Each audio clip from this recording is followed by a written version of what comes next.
Hi, welcome to my presentation, which is about effectiveness of a dashboard for assignment number 2. The contents of my presentation are starting with overview, then I will talk about the exploratory data analysis using Jupyter Notebook, then I will talk about Power BI dashboard, and finally conclusion. The overview. The data is an ongoing survey of socio-economic impacts of COVID-19 on households and individuals from all developing regions by World Bank and partners. Using Python and Jupyter Notebook, I performed data manipulation and EDA on this dataset, finally exporting the data frame as CSV format. After exporting the data, I normalized the data using Microsoft Excel. Finally, using Power BI, I created the dashboard. Uh, Now about the data. The data set was sourced from Data Catalog World Bank, which is this is the website from where I got the data set. So I downloaded this data. So let me show you the downloaded data. So this is the downloaded data.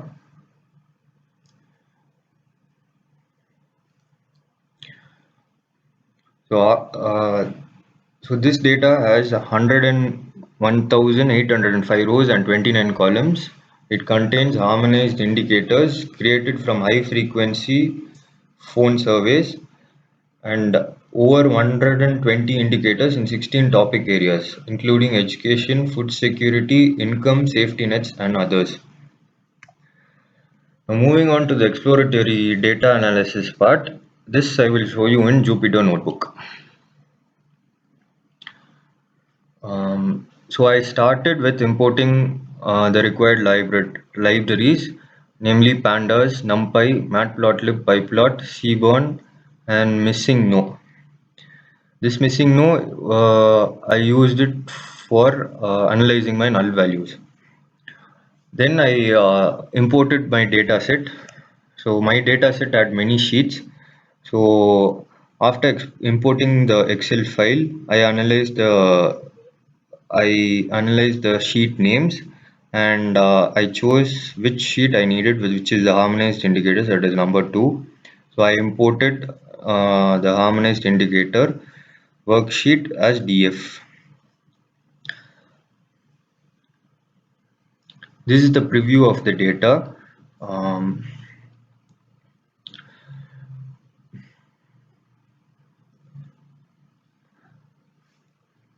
Now the next step what I did was I removed my the unwanted columns, namely the last few columns, which is the measure type, that is this column, then footnote, survey producer, survey link, and then source. And this is the data frame after removing the unwanted columns. Now I analyzed the data set using df.info. So this gave me a summary of all the columns, its data type, and also the null values. So as we can see, there are 5 columns which has float type data, 3 columns which has integer type data, and 16 columns which has object type data. So there is the total number of rows is 101,805, and after removing the unwanted columns, we have a total number of 24 columns. Here, using the missing no library, I plotted two charts to analyze my null values. So here we can see um, there are lot of null values in urban rural column, industry, then FCS, then in GDP per capita, then LN GDP per capita. So here it shows where the null values are located. Then I check for unique values in the column containing null values. So these are as follows for urban, rural, industry, FCS, and in sample total. Sample total also had some null values.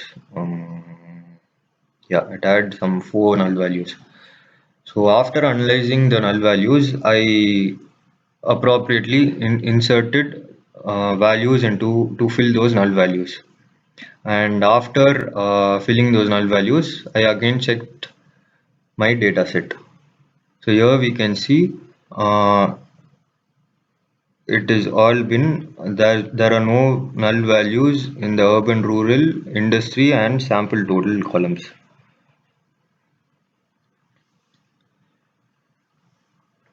The next step what I did was I checked for outliers.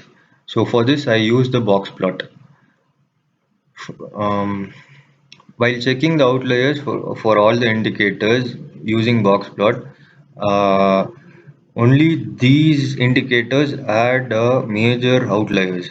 Uh, the indicators are VAC concern 1, VAC concern 2, VAC concern 4, VAC concern 5, VAC concern 7, VAC concern 8, and VAC concern 9. So I will be omitting these indicators uh, for my dashboard and analysis.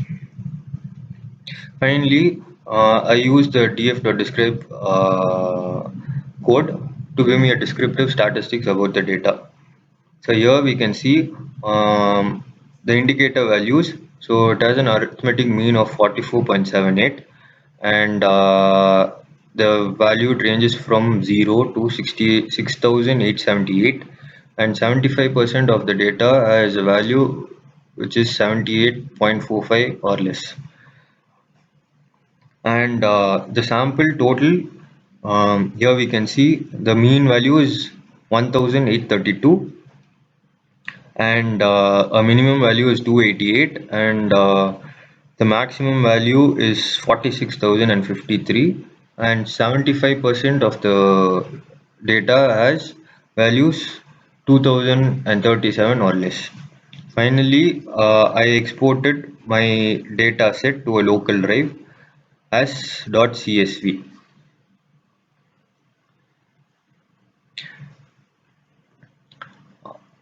So after performing exploratory data analysis, I normalized my data using Excel. So here we can see my normalized data. I will take you now. We will move on to the dashboard. So the in Power BI dashboard, here we can in this dashboard we can see the survey was done for completed for 72 countries with 144 indicators, and these are the different topics which was covered: assets and services, scoping, demographics, education, financial, food security, and so on. So I will move on to the next dashboard. So I there are many questions. There were more than 100 and there were more than 100 questions in the data set. So these are the 4 questions which are indicators which took my interest. So I will explain one by one. First one is received any form of government assistance since the start of COVID-19 pandemic. So here we can see. Um, so I have grouped the survey as per regions. In this chart, we can see that Sub-Saharan African region received the uh, least amount of any government assistance. And this chart talks about the people moving from their houses after pandemic. So here, the major region where we can see this is in Middle East and North Africa. Here, this graph talks about people stopped working after COVID-19 outbreak. The highest is here we can see it is in Latin America and Caribbean region. This chart talks about children attending school um, before and after COVID-19 pandemic.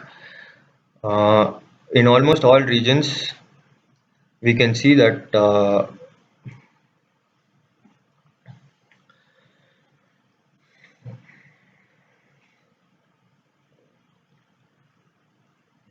in almost all regions we can see that uh, there is a decreasing trend, but except for Europe and Central Asia. Moving on to my conclusion. So the four questions presented here shows there has been significant impact throughout the world due to COVID-19 pandemic. People have not received adequate support from government in certain regions, especially in sub-Saharan Africa. Many have moved houses due to this pandemic, more in Middle East and North Africa region. Children engaged in any form of education after pandemic has decreased in many regions, except for Europe and Central Asia region where it has increased.